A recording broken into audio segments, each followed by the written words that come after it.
Hi everyone. History optional course हमने launch किया था जिसमें अब तक हम 4 टॉपिक डिस्कस कर चुके हैं। आज का जो 5th टॉपिक हमारा होगा आपके सिलेबस का वो है आर्यन्स एंड वैदिक पीरियड। तो आर्यन्स एंड वैदिक पीरियड जो है काफ़ी इंपॉर्टेंट टॉपिक है। काफ़ी क्वेश्चंस इसके ऊपर आते रहते हैं, आप देख सकते हो।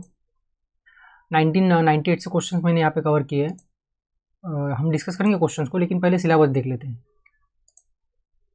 सिलेबस में देखो, यहाँ पे आर्यन इन्वेजन थ्योरी के बारे में कोई मेंशन किया नहीं है, मतलब कि आर्यन इन्वेजन आपको पढ़ना नहीं है, सिलेबस में नहीं है। लेकिन फिर भी आप अगर पढ़ना चाहते हो, क्योंकि इंटरव्यू में हो सकता है आपको इस टॉपिक के ऊपर पूछा जाए, क्योंकि काफ़ी पॉलिटिसाइज ये इशू है।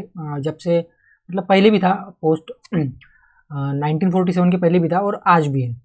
तो आप चाहो तो पढ़ सकते हो। बाल्यान सर की जो नोट्स है उसमें काफ़ी अच्छे से वो एक्सप्लेन किया हुआ है। मैं उसके पिक्स जो है वो हमारे टेलीग्राम चैनल पर डाल दूंगा, तो वहाँ से आप पढ़ सकते हो। मेंस के पॉइंट ऑफ व्यू से इंपॉर्टेंट नहीं है, क्वेश्चन अभी तक एक भी नहीं आया है और हो सकता है मतलब आएगा भी नहीं, क्योंकि सिलेबस में मेंशन नहीं है। लेकिन जो लोग पढ़ना चाहते हैं ना, उनके लिए मैं पिक्स डाल दूंगा, तो आप वहाँ से पढ़ सकते हो। तो सिलेबस में सबसे पहले मेंशन है कि आर्यन्स जो है ना, इनका एक्सपांशन किस तरीके से हुआ था इंडिया में। मतलब जब ये सबसे पहली बार आए थे, फिर उसके बाद किस तरीके से नॉर्थ इंडिया में इनकी जो सेटलमेंट्स हुई, फिर ईस्टर्न इंडिया में इनकी जो मूवमेंट हुई। तो एक्सपांशन के बारे में हम देखेंगे। आज का लेक्चर जो होगा हमारा इसी टॉपिक के ऊपर, मतलब इसी सब टॉपिक के ऊपर होगा, एक्सपांशन ऑफ आर्यन्स। फिर हमें देखना है कि वैदिक पीरियड के बारे में, जैसे जो लिटरेचर था वैदिक पीरियड का, वेदों के बारे में हम जब बात करते हैं तो वही हम आपका वैदिक पीरियड का लिटरेचर मतलब जो है हो जाता है। और फिलोसॉफिकल लिटरेचर जो है वो है आपका उपनिषद के बारे में, जो लेटर वैदिक पीरियड में लिखा गया था, या फिर आप एंड ऑफ इट मतलब जब वैदिक पीरियड खत्म हो रहा था तब लिखा गया था, ऐसा आप बोल सकते हो। फिर हमें देखना है कि इस तरीके से जो सोसाइटी, पॉलिटी और इकोनॉमिकल लाइफ जो थी वो ऋग्वैदिक पीरियड और लेटर वैदिक पीरियड में ट्रांसफॉर्म होती है। मतलब ऋग्वैदिक पीरियड में जो सोसाइटी थी, जो इकोनॉमी थी, जो पॉलिटिकल लाइफ थी, उसमें क्या चेंजेस आए थे जब लेटर वैदिक पीरियड में ट्रांजिशन होता है। फिर सिग्निफिकेंस क्या देखना है वैदिक एज का, और क्वेश्चन भी इसी हिसाब से आते हैं कि आपको पूछा जाता है कि शिफ्ट हुआ तो किस तरीके से हुआ। और यहाँ पे आपको एक बात याद रखनी कि वुमेन रिलेटेड इश्यूज़ के ऊपर आपको फोकस करना होगा जब आप सोसाइटी, पॉलिटी और इकोनॉमी की बात करोगे, और किस तरीके से चेंजेस हुए थे। जैसे ये क्वेश्चन आया था कि वुमेन के स्टेटस में क्या चेंज हुआ था जब सोसाइटी ऋग्वैदिक से लेटर वैदिक पीरियड में जो है मूव हुई थी। तो क्वेश्चंस जो आते हैं सिलेबस में मेंशन नहीं है स्पेशली, लेकिन आपको डिकोड करना होगा सिलेबस को। सोसाइटी के पोर्शन में वो आ जाता है। और इवोल्यूशन ऑफ मोनार्की काफ़ी इंपॉर्टेंट टॉपिक है, क्योंकि इसी के बाद आपके जो मगध एम्पायर है वो डेवलप हुए थे, और वर्ना सिस्टम वगैरह के बारे में। तो चलिए फिर डिस्कशन स्टार्ट करते हैं, लेकिन उससे पहले क्वेश्चंस देख लेते हैं कि क्वेश्चन किस तरीके से आए थे। सबसे पहला क्वेश्चन 1998 का हम यहाँ पे देख लेते हैं। इंपॉर्टेंट क्वेश्चन है इसलिए मैंने लिया, नहीं तो आप जानते हो 2013 के बाद के क्वेश्चन जो हमारे लिए इंपॉर्टेंट है, क्योंकि तब सिलेबस चेंज हुआ था। तो give a brief account of social and economic condition of later वैदिक पीरियड ऑफ आर्यन्स। मतलब आर्यन्स की जो लेटर वैदिक पीरियड, मतलब लेटर वैदिक जो पीरियड था, वहाँ पे सोशल एंड इकोनॉमिक कंडीशंस के ऊपर आपको यहाँ पे लिखना है। और पूछे नीचे जो है सब क्वेश्चन लगाया गया है कि क्या रोल था आयरन का, जो आयरन है, आयरन मेटल, उसका क्या रोल था उनकी political and economic life change करने में। तो फिर आपको वहाँ पे बताना होगा कि एग्रीकल्चर में काफ़ी ज़्यादा हेल्पफुल आयरन रहा है, पॉलिटिकल लाइफ में भी, मतलब पॉलिटी में भी उसका काफ़ी इंपॉर्टेंट रहा है। जैसे कि आर्यन्स क्या, मतलब आर्यन्स को हम डिस्कस करें तो आयरन ज़्यादा आ रहा है, वो आयरन है, ठीक है। तो आयरन जो है, तो आयरन आने के बाद क्या हुआ था, आपको पता है कि वेपन्स उससे बनने लग गए थे, और फिर पहला जो बड़ा एम्पायर है वो इस्टेब्लिश हुआ था, मगधन एम्पायर। तो आयरन का काफ़ी रोल है आर्यन्स के सोशल एंड इकोनॉमिक या फिर पॉलिटिकल लाइफ में। तो इसके ऊपर क्वेश्चन था, आसान क्वेश्चन है। वैसे भी 2013 के पहले क्वेश्चन काफ़ी सीधे और आसान आते थे, लेकिन अभी पैटर्न चेंज हुआ है तो क्वेश्चन काफ़ी घुमा फिरा के आते हैं। तो इसलिए कंसेप्चुअल क्लैरिटी जो है वो आपको रखनी पड़ेगी। तो 2004 का क्वेश्चन क्या है, describe the social life of later वैदिक पीरियड। काफ़ी आसान क्वेश्चन है, और how far it was different from Rigvedic period. तो मैंने अभी आपको बताया कि क्वेश्चन जो है वो कंपेरेटिव आते हैं, कि लेटर वैदिक पीरियड और ऋग्वैदिक पीरियड में आपको डिफरेंस जो है पता होना चाहिए। तो इसी हिसाब से हम पढ़ेंगे। फिर 2014 का क्वेश्चन है, काफ़ी थोड़ा मतलब डिफिकल्ट क्वेश्चन है, कि उपनिषद जो है, उपनिषदिक प्रिंसिपल्स या फिर उपनिषद जो है, उनका कहना है कि वो वैदिक थॉट्स के इपिटोम को है, जो एक तरीके से सिम्बोलाइज करते हैं। मतलब कि वैदिक जो रिलीजन है या फिर वैदिक जो थॉट है वो एकदम चरम सीमा पर थे उपनिषदिक काल में, उपनिषद जब लिखे गए थे। तो क्वेश्चन थोड़ा डिफिकल्ट है, इतना आसान नहीं जितना लग रहा है। डिस्कस करेंगे आगे हम। Archaeology knows no Aryans, only literature knows of Aryan. काफ़ी सिंपल क्वेश्चन है। यहाँ पे पूछा गया है कि जैसे कि आप जब हम डिस्कस करेंगे तो आपको पता चलेगा कि आर्यन्स जो है, इनके बारे में कोई एविडेंसेस नहीं आर्कियोलॉजी के बेसिस पे, और जो लिटरेचर है उसी से हमें आर्यन्स के बारे में पता चलता है। जैसे कि अगर आप देखो तो जो महाभारत रामायण वगैरह हुआ था, तो इसके कोई एविडेंसेस नहीं है, सिर्फ लिटरेचर में लिखा गया है इसलिए लोग मानते हैं। तो यही क्वेश्चन है और इसको आपको एग्जामिन करना है क्रिटिकली, ठीक है। तो नेक्स्ट क्वेश्चन जो है वो है कि evaluate the contribution of Puranas in disseminating secular knowledge among the masses in ancient India. अभी यहाँ पे सेक्युलर नॉलेज क्या है, ये अगर समझ में आ जाता तो क्वेश्चन आसान था अटेम्प्ट करना, वरना क्वेश्चन समझ में ही नहीं आएगा। और बहुत बार ये होता है क्वेश्चन समझ में नहीं आता। तो सेक्युलर नॉलेज मतलब यहाँ पे आपको अपार्ट फ्रॉम रिलीजियस एक्टिविटीज़ के बारे में बताना है, जैसे कि रिवर्स के नाम अगर वहाँ पे आ रहे हैं, माउंटेन्स के नाम अगर वहाँ पे आ रहे हैं, तो ये हो गया सेक्युलर नॉलेज। तो ये आपको वहाँ पे बताना है, न कि आपको वहाँ पे किसी रिलीजियस या फिर सोशल इकोनॉमिक कंडीशन के बारे में बताना है। तो पुरानास के ऊपर ये क्वेश्चन आया था, तो इसको भी हम देखेंगे जब पुरानास को डिस्कस करेंगे किस तरीके से जो है वो क्वेश्चन को आपको अटेम्प्ट करना है। फिर जो 2019 का क्वेश्चन है उसमें पूछा गया है वुमेन के ऊपर क्वेश्चन है कि किस तरीके से जो वर्ना सिस्टम जो है वो जब ऋग्वेदिक पीरियड से लैटर वैदिक पीरियड में जाते हैं तो वर्ना सिस्टम डेवलप हो जाती है। मतलब जो ब्राह्मण क्षत्रिय वैश्य शूद्राज वगैरह थे ये सब आ जाते हैं, ऋग्वेदिक पीरियड में नहीं थे। तो ट्रांसफर मतलब थे, लेकिन सोसाइटी ट्रांसफर हुई थी। तो ट्रांसफर इन द सेंस कि वर्ना सिस्टम पहले मोबाइल थी, फिर बाद में फिक्स हो गई। जो ब्राह्मण के घर जन्म लेता था वो ब्राह्मण ही रहता था, क्षत्रिय के घर जन्म लेने वाला फिर क्षत्रिय रहता। तो सोसाइटी जो है रिजिड हो चुकी थी, लेकिन ऋग्वेदिक पीरियड में ऐसा नहीं था। ट्रांसफॉर्मेशन मतलब एक तरीके से फ्लेक्सिबिलिटी थी। जो सपोज कोई व्यक्ति है जो वेदों को पढ़ता है, जो पढ़ाता है, तो वो ब्राह्मण था, लेकिन अगर उसका बेटा सपोज कि खेती कर रहा है तो फिर वो शूद्र हो जाता था। तो इस तरीके से फ्लेक्सिबिलिटी थी ऋग्वेदिक पीरियड में, लेकिन लैटर वैदिक पीरियड में ये चेंज हो जाता है। और इससे वुमन की पोजीशन के ऊपर क्या अफेक्ट हुआ था ये आपको वहाँ पे बताया, मतलब पूछा गया है। तो काफ़ी आसान क्वेश्चन है लेकिन कॉम्प्लिकेटेड है, आपको आंसर को स्ट्रक्चर करना मुश्किल हो जाएगा। तो इसलिए फिर आपको जब पढ़ना है तो थोड़ा एनालिटिकल माइंडसेट से पढ़ना है, डॉट्स को कनेक्ट करना है। नेक्स्ट क्वेश्चन देख लेते हैं। नेक्स्ट क्वेश्चन जो है वो 2020 का है कि जो फैक्टर्स पूछे गए जिन्होंने इंपॉर्टेंट रोल प्ले किया in the process of urbanisation after later Vedic period. तो लैटर वैदिक पीरियड जो है वो खत्म होने के बाद जैसे जब महाजनपदाज वगैरह स्टार्ट हो रहा है आपके, जब मगध एम्पायर आया था, तो जो अर्बनाइजेशन स्टार्ट हुआ था, आपको पता है अर्बनाइजेशन स्टार्ट हुआ था भारत का जो सबसे पहला अर्बनाइजेशन जो है वो मतलब या फिर जो अर्बन सिविलाइजेशन है वो है आपका हड़प्पन सिविलाइजेशन। सेकंड अर्बनाइजेशन जो स्टार्ट हुआ था वो हुआ था मगधन एम्पायर के वक्त, फिर बाद में डिक्लाइन हो गया था। गुप्तास के टाइम पे भी कोई ज़्यादा अर्बनाइजेशन था नहीं, लेकिन जो थर्ड अर्बनाइजेशन बाद में स्टार्ट होता है वो अकबर के टाइम पे स्टार्ट होता है। तो ये तीन अर्बन फेज है हमारे हिस्ट्री में 1947 के पहले। तो इन तीनों के बारे में हमको पता होना चाहिए। तो यहाँ पे फैक्टर पूछे गए कि क्या इंपॉर्टेंट थे, कौन सा फैक्टर इंपॉर्टेंट थे जिसकी वजह से बाद में हड़प्पन सिविलाइजेशन के बाद 2000 साल तक कोई अर्बन सिविलाइजेशन बनी नहीं, लेकिन बाद में 2000 ज़्यादा हो गया ना, 600 1000 साल तक, मतलब 1000 साल तक कोई अर्बन सिविलाइजेशन बनी नहीं, उसके बाद में स्टार्ट होती है। तो फैक्टर क्या इंपॉर्टेंट थे, तो आप सीधा सीधा बोल सकते हो। काफ़ी आसान क्वेश्चन है अगर आपने ढंग से पढ़ा है तो। सबसे पहला फैक्टर तो आप बोल सकते हो कि आयरन का एक इंपॉर्टेंट रोल था उसमें। आयरन आने की वजह से टूल्स वगैरह बनने लगे थे और अलग तरीके इम्प्लीमेंट जो है वो स्टार्ट हो चुके थे। तो आर्ट एंड क्राफ्ट का भी डेवलप हुआ था, मतलब सरप्लस एग्रीकल्चर हुआ था और इसी वजह से आर्ट एंड क्राफ्ट जो डेवलप होता है। और ये किस तरीके से होता है, एग्रीकल्चर सरप्लस होने की वजह से सेकेंडरी एक्टिविटीज़ और टर्शियरी एक्टिविटीज़ में लोग इन्वॉल्व हो जाते हैं। ये जब हमने हड़प्पन सिविलाइजेशन को डिस्कस किया था तो मैंने डिटेल में बताया था, आगे भी जब आएगा तो बता दूंगा। सेकंड पॉइंट आप यहाँ से जो है वो बोल सकते हो कि बुद्धिज़्म और जैनिज़्म जो है वो एक तरीके से इवॉल्व हुआ था। और बुद्धिज़्म और जैनिज़्म के कुछ फीचर्स ऐसे थे कि वो जो है वो कुछ मतलब अंधश्रद्धा वगैरह जो वाली चीज़ें थे, जैसे कि उधार ले जाना चाहिए। वैदिक पीरियड में वेदों में ऐसा बोला गया था कि उधार नहीं लेना चाहिए। तो फिर अगर जो होते हैं ना आपके जो ट्रेडर्स होते हैं, जो मर्चेंट्स होते हैं, जो व्यापारी होते हैं, वो तो उधार के ऊपर ही उनका सारा मतलब चलता है। तो बुद्धिज़्म ने ऐसा अलग ऐसा कुछ बोला नहीं था, उन्होंने बोला था कि ठीक है आप ले सकते हो। तो फिर लोग वहाँ पे जो है शिफ्ट हुए थे। और जो आपके वैदिक पीरियड है यहाँ पे काफ़ी ज़्यादा आपको जो है सुपरस्टिशन देखने को मिलते थे, जैसे कि जो बलि प्रथा वगैरह होती थी, जो सैक्रिफाइसेस होते थे, मतलब यज्ञ हवन वगैरह होते थे, तो वहाँ पे हज़ारों लाखों, मतलब लाखों ज़्यादा हो गया, हज़ारों जो है गाय या फिर बैल, मतलब जानवरों को जो है वो बलि देते थे उनकी। तो बाद में जब बुद्धिज्म आया तो उन्होंने शांति वगैरह की बात की और फिर ये जो सारे प्रथाएं थी वो बंद हो गई। तो इस तरीके से फिर ये इंपॉर्टेंट रोल प्ले करते हैं और इस तरीके से फिर आपका अर्बन सिविलाइजेशन जो स्टार्ट होता है। और सारी ये प्रथाएं जो है वो फिर बाद में बंद हो, मतलब एक तरीके से जो आपके क्या नाम है उनका 8 to 9 सेंचुरी में वो आते हैं ना संत, मुझे उनका नाम नहीं याद आ रहा है, रामानुज नहीं, शंकराचार्य। तो शंकराचार्य फिर इन सारी प्रथाओं को बंद करते वो बुद्धिज़्म से काफ़ी प्रभावित थे, तो फिर वो बाद में सारे जो पीस वगैरह जैसी चीज़ें हैं वो अपना लेते हैं और फिर से हिंदुज़्म जो रिवाइव हो जाता है। और इसमें गुप्ता का काफ़ी बड़ा रोल था, गुप्ता पीरियड का। तो ये आपको सारा यहाँ पे मेंशन करना होगा। फिर 2020 का क्वेश्चन है कि पुरानाथ जो है काफ़ी मतलब काफ़ी इनोवेटिव है।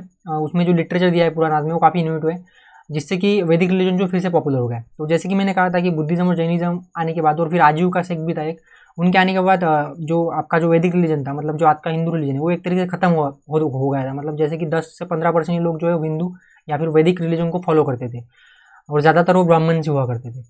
और उसके जो ज़्यादातर जो पॉपुलेशन थी, जैसे कि आज जो ओबीसी एससी एसटी में आती है, वो सारी की सारी जो थी वो बुद्धिस्ट या फिर जैन या फिर आजीविका सेक्ट या फिर रिलीजन को फॉलो कर रही थी।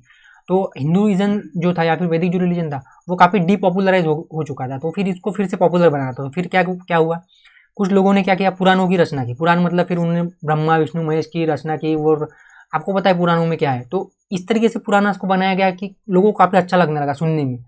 और आप जब टीवी सीरीज भी देखते होंगे इसके ऊपर तो आपको काफ़ी मज़ा आता है।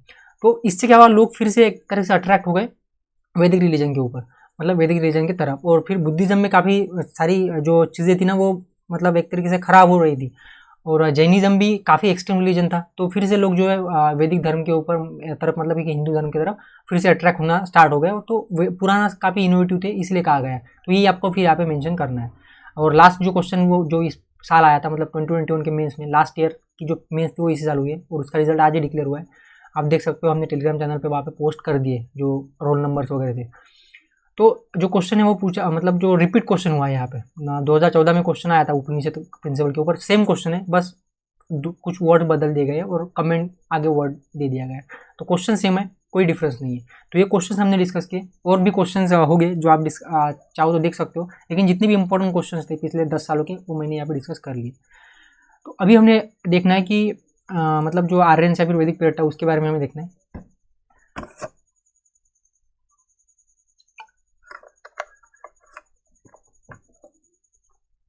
तो इंट्रोडक्शन में क्या है, इंट्रोडक्शन वगैरह ऐसा कुछ होता नहीं है, बस फॉर्मेलिटी पूरी करनी पड़ती है।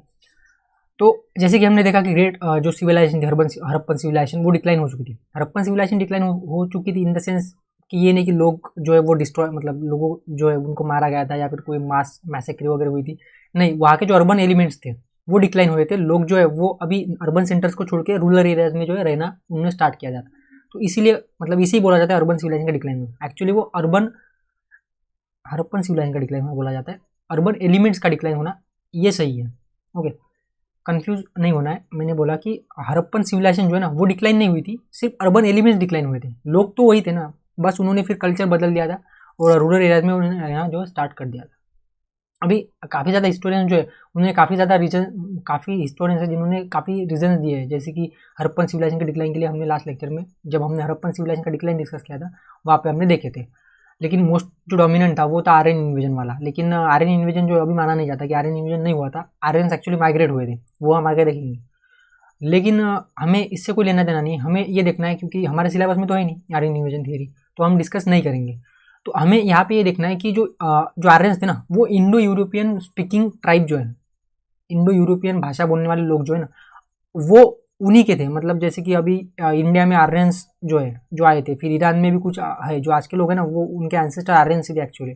और यूरोप में भी जो लोग हैं, नाजिज्म वगैरह जो आया था वो वहीं से आया था। हिटलर का मानना था कि हम जो है वो प्योर ब्लड आर्यंस है।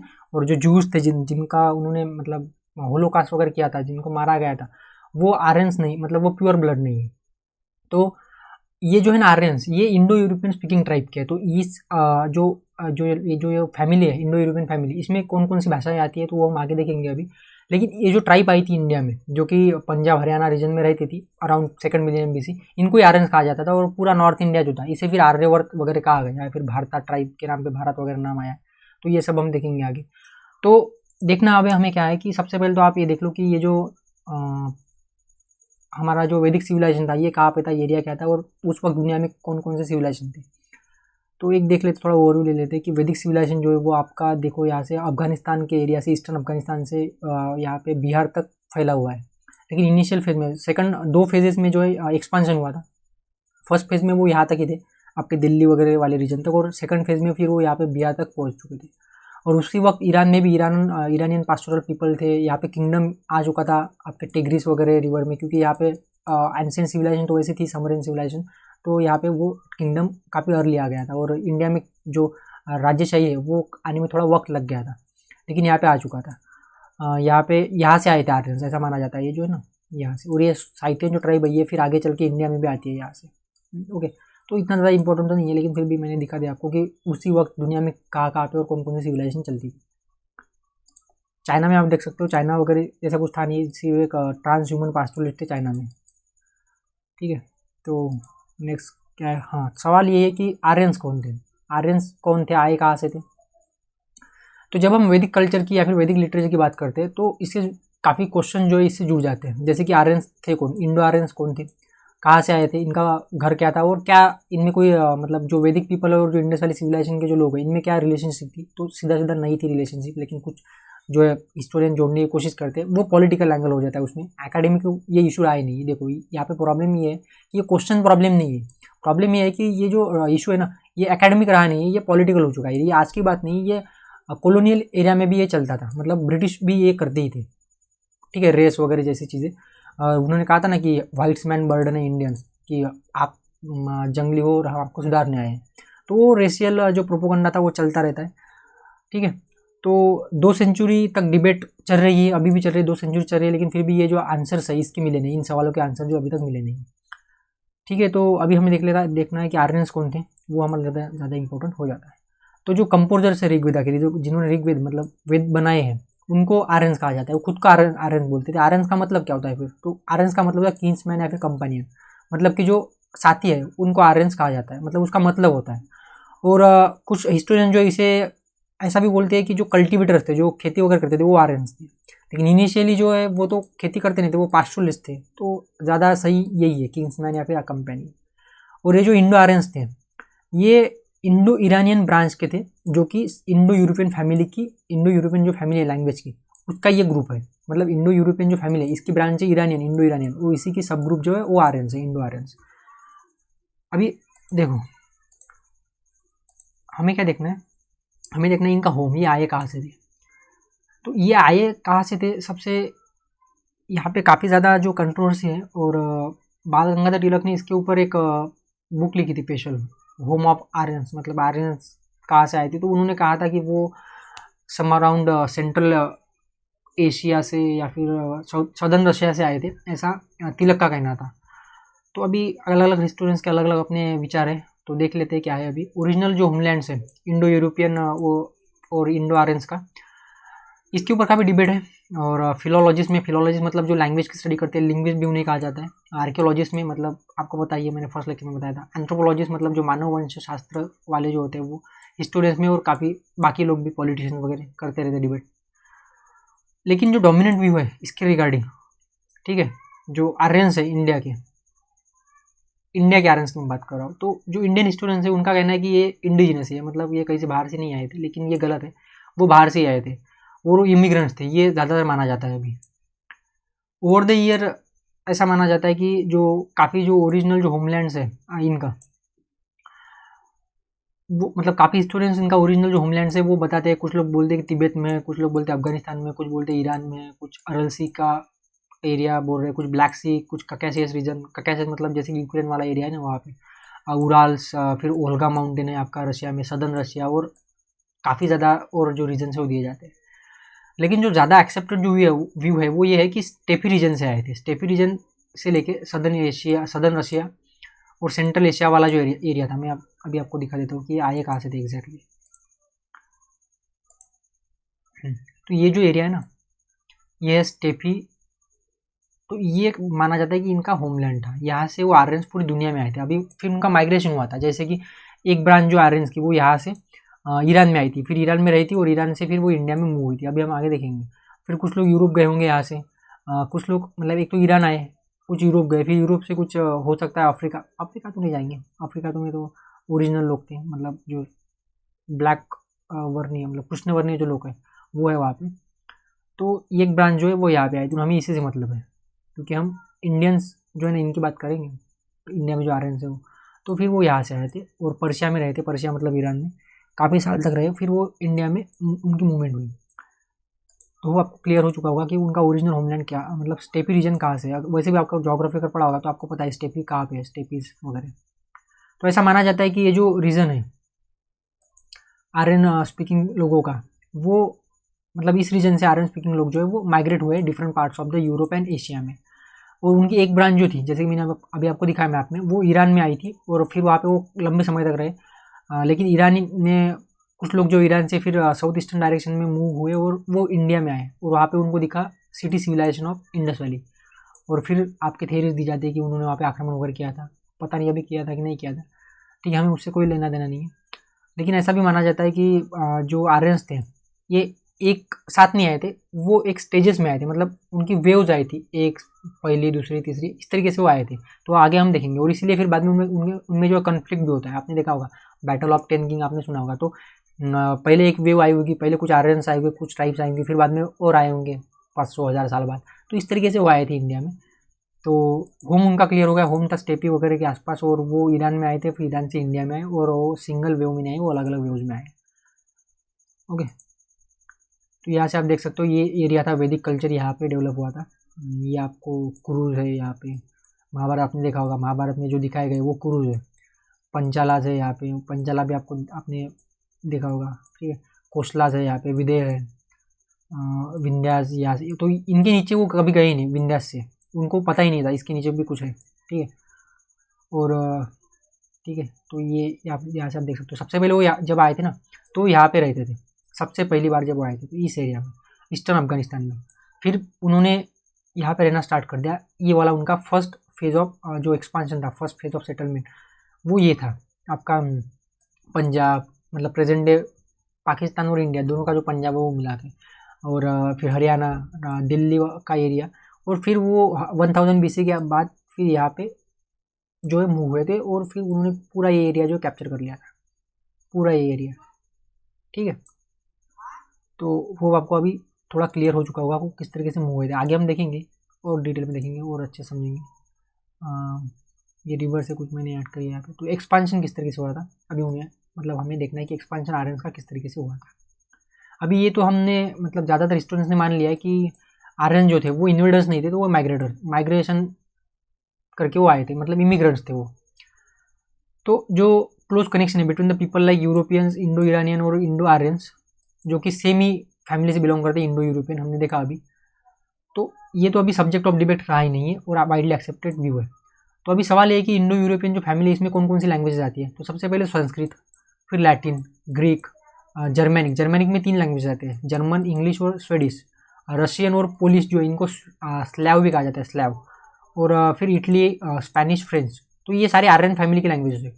और इसलिए माना जाता है कि जो ये आर्यंस थे ना, इनका कॉमन होमलैंड था, मतलब ये एक ही जगह से थे सारे के सारे, फिर बाद में ये चारों तरफ जो है डिस्ट्रीब्यूट हुए, इनका माइग्रेशन हुआ। क्योंकि देखो इंडो यूरोपियन जो लैंग्वेज है ना, इनकी अलग अलग ब्रांचेस है, जर्मनी, इटली वगैरह। तो मतलब क्या है कि इनका रूट तो एक ही है ना, तो ये एक ही जगह से रहते थे और फिर बाद में ये सारी मतलब यूरोप में, एशिया में डिस्पर्स हुए थे। तो ये जो सिमिलैरिटी है इन रीजन लैंग्वेजेस में, इसके बेसिस पे आप बोल सकते हो कि आर्यंस का जो कॉमन होमलैंड था somewhere in the steppes that was stretching from southern Russia to central Asia. तो ये जो रीजन था, इस रीजन से आर्यन स्पीकिंग लोग जो है वो माइग्रेट हुए थे different part of Europe and Asia में, ये भी हम डिस्कस कर चुके हैं। और उनकी एक ब्रांच जो मैंने दिखाया था आपको वो आई थी ईरान में, और वहाँ पे काफ़ी लंबे समय तक हो रही, फिर ईरान से वो आगे जो है मूव होती हुई आपको देखने को मिलेंगी ईस्टर्न डायरेक्शन में, इंडिया में आई, फिर इंडिया में उनको आपके हड़प्पन्स वगैरह दिखे। तो ये हम डिस्कस कर चुके हैं। तो देखो अभी जो आर्यंस आए थे ना इंडिया में, जैसे मैंने बोला कि आर्यंस जो इंडिया में आए थे वो सिंगल वेव में नहीं आए थे, या फिर वो कोई सिंगल इवेंट नहीं था, सारे जितने भी आए वो एक ही वक्त आ गए, नहीं, वो अलग अलग स्टेजेस में आए थे और अलग अलग, मतलब उन्हें काफ़ी वक्त लग गया, सेवरल सेंचुरीज उनको लगी, जिसमें काफ़ी ज़्यादा ट्राइब थी, और इसी वजह से उनमें कन्फ्लिक्ट हुए, क्योंकि फिर कुछ लोग पहले आए होंगे, फिर वो यहाँ के कल्चर से मतलब यहाँ के कल्चर में वो खुद को मर्ज कर दिए होंगे। तो इसलिए जो बाद में जो आएंगे तो उन्होंने क्या किया, उन्होंने यहाँ के कल्चर को एडॉप्ट नहीं किया, तो फिर कन्फ्लिक्ट हो गया। वो कैसे हुआ अभी हम समझेंगे। ये जो ट्राइब्स है ना, या ऐसा माना जाता है कि एक दूसरे से क्या थे, अलग थे, क्योंकि और कुछ सिमिलरिटीज़ भी थी। जैसे कि कुछ लोग जो थे वो पहले आए होंगे, उनकी एरिया अलग था, कुछ कल्चरल जो एक्टिविटीज़ थी वो अलग थी, और इसलिए इनमें जो है वो आपको कन्फ्लिक्ट देखने को मिलेगा, क्योंकि कुछ पहले है कुछ बाद में, तो कन्फ्लिक्ट हो गई क्योंकि कल्चर फिर उनका अलग अलग हो चुका था। ठीक है, तो आर्यंस का जो एक्सपेंशन हुआ था इंडिया में, वो आप 2 फेजेस में डिवाइड कर सकते हो, मतलब हिस्टोरियन ने 2 फेजेस में डिवाइड किया है। तो सबसे पहले हम देख लेते हैं first phase. First phase start होता है अराउंड 800 BC या फिर 500 BC, 1500 BC के आसपास आप बोल सकते हो। 18 से 1500 BC से 1000 BC के आसपास, ये फर्स्ट फेज है। तो जो अर्लीस्ट जो आर्यंस आए थे ना, वो आपको देखने को मिलेंगे ईस्टर्न अफगानिस्तान में, मैंने अभी आपको दिखाया था पंजाब में, और वेस्टर्न यूपी के एरिया में। जैसे कि देखो अभी फिर से देख लेते हैं जो अर्लीस्ट आर्यन थे, सबसे पहली ब्रांच जो आई थी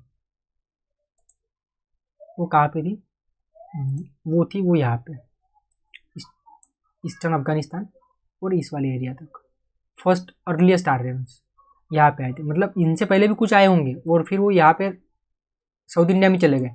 ठीक है, लेकिन उसके बाद जो बड़े अमाउंट में जो आए थे ना, बड़े लार्ज नंबर में, अमाउंट बोल रहा हूँ कोई चीज़ थोड़ी, लार्ज नंबर में जो आए थे ना, वो यहाँ पे आए थे और यहाँ पे सेटल हुए। वो ये है आपका ऋग्वेदिक पीरियड। ठीक है, ये है ऋग्वेदिक पीरियड। यहाँ पे आपके ऋग्वेद वगैरह को लिखा गया और बुक्स वगैरह लिखे गए, तो ये पीरियड है 1000 या फिर 1500 BC से लेके 1000 BC का पीरियड वो यहाँ पे रहे थे। ओके, और फिर बाद में वो मूव हुए थे इधर, और पूरा का पूरा एरिया उनका हो चुका था 600 BC आते आते। और उस वक्त यहाँ पे आपका पता है आपको, जब फर्स्ट फेज था तब यहाँ पे आयरन एज मतलब कि मेगालिथिक कल्चर वगैरह था, वो जो हमने डिस्कस किया था, लास्ट टॉपिक हमारा वही था।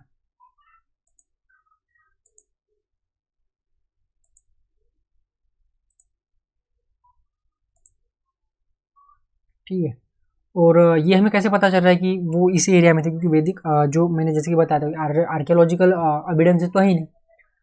तो वैदिक जो टेक्स्ट है ना, इसमें काफ़ी आपको नाम देखने को मिलेंगे, काफ़ी रेफरेंसेस देखने को मिलेंगे। जैसे कि आप देख सकते हो गोमती जो है ना, मॉडर्न गोमाल, उसको गोमती कहा गया था, कुर्मू, खुर्रम। तो अगर इनको ये जगह पता है, मतलब कि वो वहाँ पे रहते थे, है ना, तो यहाँ पे सुवस्तु है, स्वैट वैली, तो यहाँ पे रहते थे, और तभी वो मेंशन, क्योंकि आप जिस एरिया में रहते हो उस एरिया के बारे में आपको नॉलेज होगा, फिर आप राइटिंग में उसको जो है वो मेंशन कर सकते हो।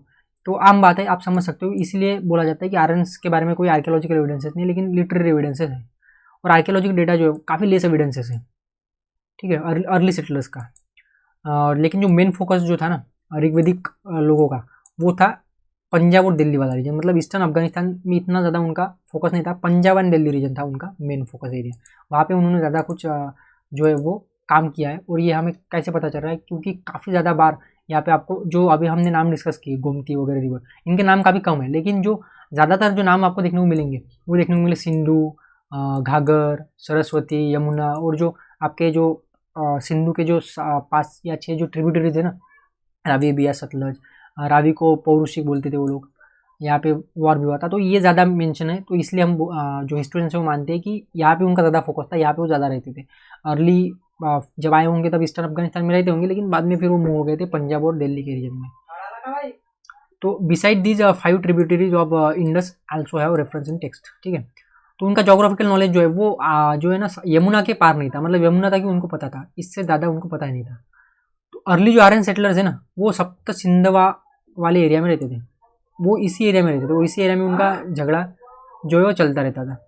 ठीक है, सप्त सिंधवा के जो एरिया था 7 रिवर्स वाला एरिया, मतलब इंडस और उसकी जो ट्रिब्यूटरीज है, और सरस्वती, यमुना, ये जो 7 रिवर्स है ना, इंडस, उसकी ट्रिब्यूटरी, सरस्वती और यमुना, इस एरिया में जो है उनका काफ़ी ज़्यादा, मतलब इस एरिया के लिए काफ़ी ज़्यादा वो झगड़ते रहते थे एक दूसरे से।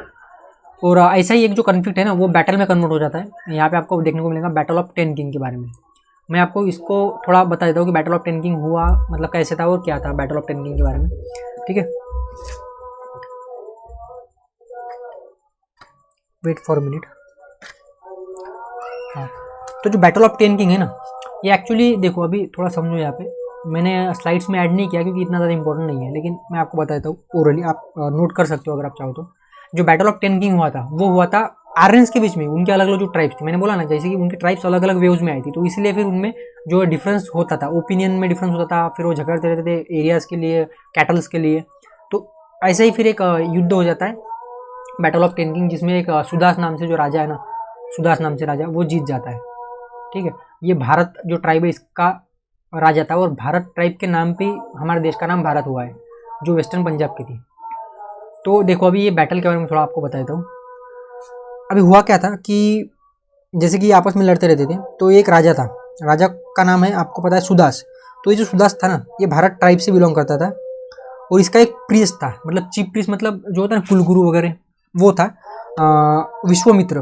विश्वामित्र एक सेज है, एक ऋषि है, तो ये इसका क्या था, चीफ प्रीस्ट था। तो इसने काफ़ी मदद की थी इस प्रीस्ट ने, विश्वामित्र ने, आपने नाम सुना होगा विश्वामित्र का। बैटल्स में उसकी काफ़ी मदद की थी और काफ़ी ज़्यादा बैटल्स वो जीता था। लेकिन बाद में क्या किया ये राजा ने, वो विश्वामित्र को निकाल दिया और इससे वो मतलब गुस्सा आएगा ना उसको, और उसको निकाल के फिर उसने रखा किसको, वशिष्ठ को। वशिष्ठ नाम से एक शेष था, एक ऋषि था, इसको रखा और विश्वामित्र को निकाल दिया। फिर विश्वामित्र ने क्या किया, 10 राजाओं को, 10 जो ट्राइब्स थे उनके राजाओं को इकट्ठा किया और इसके खिलाफ बैटल लड़ी। किसके खिलाफ, सुदास के खिलाफ। लेकिन फाइनली होता क्या है कि सुदास ही जीत जाता है, क्योंकि काफ़ी पावरफुल जो राजा जो ये था, काफ़ी पावरफुल ट्राइब थी। इस तरीके से ये युद्ध हुआ था और ये युद्ध जो हुआ था वो हुआ था आपके पौरुषी रिवर के बैंक पे, मतलब कि इरावती भी बोला जाता है, रावी भी इसको बोला जाता है, और ऋग्वेदिक पीरियड में मेंशन भी है। ठीक है, लेकिन जो चीफ अपोनेंट्स अभी देखो, ये तो युद्ध आपस में करते रहते, लेकिन इनका जो असली जो दुश्मन था ना, वो था नॉन आर्यंस, जिनको ये पानीज कहते थे। अभी ये नॉन आर्यंस कौन थे, तो जो ओरिजिनल जो लोग थे इंडिया के, जो रहते थे, जो ट्राइब थी, ठीक है, आप बोल सकते हैं एसटी जो ट्राइब है आज की, वो हो सकता है यहाँ के ओरिजिनल लोगों। ठीक है, और ऐसा भी माना जाता है कि ये जो थे ना पानीज वगैरह, ये काफ़ी वेल्दियर थे। फिर ये थेरी ये भी कि जो लोग हैं ना, ये भी हड़प्पन वाले भी हो सकते हैं, क्योंकि काफ़ी इनके पास संपत्ति थी और इसीलिए ये जलते थे, ऐसा भी हो सकता है। और ये जो थे ना जो पानीज थे, ये इनको एंटरटेन नहीं करते थे, मतलब इनको पैट्रोनाइज नहीं करते थे, इनके जो ब्राह्मण वगैरह थे इनको ज़्यादा कुछ भाव देते नहीं थे, तो फिर इनकी जलती थी, मतलब इनसे झगड़ा वगैरह चलता था। इसीलिए फिर उन्होंने बोला है कि ये काफ़ी मतलब एक तरीके से हॉस्टिलिटी थी आर्यंस में और इनमें। लेकिन इनसे भी ज़्यादा जो वो नफरत करते ना पानीज से ज़्यादा, वो करते थे दासाज और दास्यूस से। मतलब इनसे तो करते थे, लेकिन इनसे भी ज़्यादा करते थे दासाज एंड दास्यूस से। अब ये दासाज एंड दास्यूस कौन थे, ये लोकल नहीं थे, ये जो थे ना आर्यंस ही थे, लेकिन जो सबसे पहले आए थे ना वो आर्यंस थे, सबसे पहले आए थे और ये इंडिया में सेटल हो गए थे। और इनके जो इनके जो कल्चर था ना, वो उन्होंने एक्वायर कर लिया था, लोकल कल्चर। और इसलिए इनको जो है ना ऋग्वेद वाले, ऋग्वेद में डिस्क्राइब किया गया इनको ब्लैक स्किन, जैसे साउथ इंडियन ब्लैक है आपको पता है, मैलीजेंट, मतलब साउथ इंडियन क्या नॉर्थ इंडियन में भी ज़्यादातर लोग जो थे वो थोड़े सावले होते हैं, तो उनको ब्लैक ही बोला जाता है आर्यंस के द्वारा, आर्यंस के द्वारा। और not surprisingly Rigveda describe the black malignant, non surprising, थोड़ा गलत हो गया यहाँ पे। ठीक है, ये नहीं आएगा, तो शायद टाइपिंग के वक्त थोड़ी मिस्टेक होगी। ठीक है, तो इनको ब्लैक स्किन या फिर मैलीजेंट बोला जाता था और ये अलग ही लैंग्वेज बोलते थे इनसे, ऐसा इनका मानना है। मतलब ऋग्वेद में मेंशन है कि ये जो यहाँ से जो लोग थे लोकल, ये ब्लैक स्किन थे, आर्यंस थे एक्चुअली वो, लेकिन सबसे पहले आए हुए थे, मैलीजेंट है और अलग ही भाषा बोलते हैं, जो आर्यंस मतलब संस्कृत से अलग बोलते होंगे। Okay, so during first phase of Aryan expansion आप देख सकते हो कि वो यमुना तक ही रिस्ट्रिक्टेड थे और वो काफ़ी झगड़ा वगैरह उनका चलता रहता था। ठीक है, अभी जो सेकंड फेज है आर्यन सेटलमेंट का एंड एक्सपेंशन का, इसको हम थोड़ा देख लेते हैं। फर्स्ट फेज तो हो गया, फर्स्ट फेज में वो कहाँ तक आए थे, फिर से एक बार मैं बता देता हूँ, पहले बता चुका हूँ लेकिन फिर से एक बार बता देता हूँ। जो फर्स्ट फेज था ना, फर्स्ट फेज में वो यहाँ से यहाँ तक थे, यहाँ पे ये वाला एरिया उनका फर्स्ट फेज है, यहाँ पे उन्होंने ऋग्वेद वगैरह लिखे हैं, अर्ली जो बुक्स है वो। ठीक है, अभी सेकंड फेज में फिर वो यहाँ से यहाँ पे मूव हुए और फिर यहाँ पे उन्होंने न्यू दिल्ली में मतलब यहाँ पे मेरठ डिस्ट्रिक्ट है ना, मेरठ यहाँ पे, तो मेरठ डिस्ट्रिक्ट में हस्तिनापुर वगैरह कैपिटल जो बनाई गई थी, महाभारत में आपने सुना होगा हस्तिनापुर के बारे में। ओके, तो देख लेते हैं सेकंड फेज के बारे में क्या है। वो यहाँ पे आप देख सकते हो, देखो थोड़ा मैं आपको बता दूँ, गंगा जो फर्स्ट फेज था ना, फर्स्ट फेज में वो रहते थे यहाँ पे इस एरिया में इस तरीके से, ज़्यादा होगा। ठीक है, यहाँ तक ही थे, यहाँ तक थे। बाद में क्या हुआ, बाद में वो मूव तो हुए ईस्टवर्ड, लेकिन कुछ जो लोग हैं ना वो एकदम हिमालय की तरफ चले गए, मतलब एकदम हिमालय के फुट हिल्स में, मतलब उसके हिमालय का जो बेस है वहाँ पे चले गए, मतलब गंगा के नॉर्थ में चले गए थे। और कुछ फिर साउथ में भी आए थे और फिर वो पूरा एरिया जो इन्होंने कवर कर लिया था। ठीक है, ये मैप मैंने यहाँ पे इसलिए डाला है क्योंकि आपको ये लोकेशन जो पता होनी चाहिए कोसी रिवर की, क्योंकि यहाँ पे कोसला नाम से एक आपको मेंशन आएगा कोसला वगैरह के बारे में। और गोमती रिवर आप देख सकते हो यहाँ पे, वो तो यहाँ तक वो आ चुके थे लेटर वैदिक पीरियड में। ठीक है, 600-500 BC के आसपास। और यहीं पे फिर पहला जो बड़ा एम्पायर है वो डेवलप होता है बाद में। तो सेकंड फेज उसके बारे में डिस्कस कर लेते सेकंड फेज। अभी सेकंड फेज जो था वो था लेटर वैदिक पीरियड। यहाँ पे काफ़ी ज़्यादा चेंजेस आए थे उनके सेटलमेंट पैटर्न में, एरियाज़ में, उनके रहने खाने के, इकोनॉमी, पॉलिटी, सोसाइटी में, वुमेन के पोजीशन में। तो आप सब आगे हम डिस्कस करने वाले हैं। तो लेटर वैदिक जो पीरियड था यहाँ पे वो उनके वो शिफ्ट हुए थे टुवर्ड्स पंजाब से लेके मतलब पंजाब से वो शिफ्ट हुए थे जो प्रेजेंट डे आपका यूपी है, वेस्टर्न यूपी यहाँ पे। ओके, और बाद में फिर वो मतलब पूरा गंगा यमुना दोआब उन्होंने कवर कर लिया था, और बाद में वो पूरा बिहार भी कवर कर लिया था। देखो यहाँ पे मैं आपको दिखाता हूँ, लेटर वैदिक पीरियड के खत्म होते होते मतलब 500-600 BC के आसपास वो कोसला तक आ चुके थे, और पूरा ईस्टर्न यूपी, बिहार तक वो आ चुके थे। और वहाँ पे उनको एक नया कल्चर मिला था, ऑकरे कलर्ड पॉटरी वाला कल्चर। मतलब वहाँ के लोग जो थे ना वो ऑकरे कलर्ड की पॉटरी जो इस तरह इस्तेमाल करते थे, ठीक है। और जैसे कि मैंने बताया कि कुछ जो हिमालयन फुटहिल्स के आसपास भी आपको नॉर्थ ऑफ गंगा देखने को मिलेंगे। और फिर देखो हमारा थोड़ा रहेगा है ना, हाँ, तो फिर उन्होंने क्या किया, दो ट्राइब थी मेन उस वक्त तक, एक थी भारत और एक थी पुरु। इन दोनों ने क्या किया, क्या करेंगे अभी झगड़ा, दोनों ने फिर हाथ मिला लिया और इनको बोला गया कुरु, है ना। कुरु आपने देखा होगा महाभारत में जो ट्राइब थी वो कुरु ट्राइब थी। और फिर उन्होंने हस्तिनापुर वगैरह बनाया कि अभी वो एक हो चुके थे, पांचाला के साथ उन्होंने भी हाथ वगैरह मिला लिया था, तो एक तरीके से कोलिजन हो चुका था। और फिर दिल्ली वगैरह upper and middle part of Ganga Yamuna Doab उन्होंने कवर कर लिया था। और हस्तिनापुर जो है यहाँ पे उन्होंने कैपिटल बना दी थी, मेरठ डिस्ट्रिक्ट में आता है, ठीक है। तो ये था सेकंड फेज। सेकंड फेज में ज़्यादा कुछ है नहीं, और आप कंक्लूजन में ये लाइनें आराम से यूज़ कर सकते हो कि उन्होंने लोकल इनहेबिटेंट्स को सब्जुगेट करके फिर वहाँ पे कब्जा किया। और ईस्टवर्ड मूवमेंट जो जब वो कर रहे थे सेकंड फेज में, तो उन्होंने फायर का इस्तेमाल किया था फॉरेस्ट को क्लियर करने के लिए। आयरन वगैरह ज़्यादा वो इतना ज़्यादा डेवलप नहीं हुआ था, आयरन टेक्नोलॉजी, मतलब उनको पता नहीं था, ठीक है। तो ये था हमारा आज का लेक्चर, जिसमें हमने देखा काफ़ी इंपॉर्टेंट और काफ़ी इंटरेस्टिंग हिस्ट्री यहाँ से होने वाली।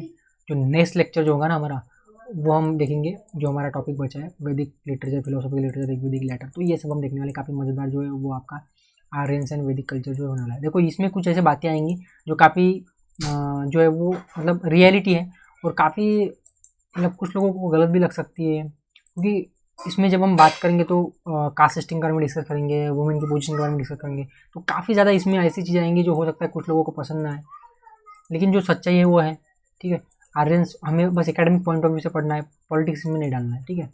तो ठीक है, नेक्स्ट लेक्चर में मिलते हैं, तब तक पढ़ते रहिए। और हाँ, आपके कमेंट्स जो जैसे कि आई थी कि एक मैसेज आया था कि लेक्चर जो है क्यों स्टॉप हो चुके हैं, सर रिज्यूम कीजिए। तो मतलब उनको लगा होगा कि लेक्चर जो है आगे नहीं आएंगे या फिर स्टॉप हो गए, तो ऐसा कुछ नहीं है, थोड़ा बिजी था इसलिए लेक्चर्स नहीं आए थे। रेस्ट अश्योर, सिलेबस हम पूरा कवर करने वाले, पूरा हिस्ट्री ऑप्शन हम कवर करने वाले, ठीक है।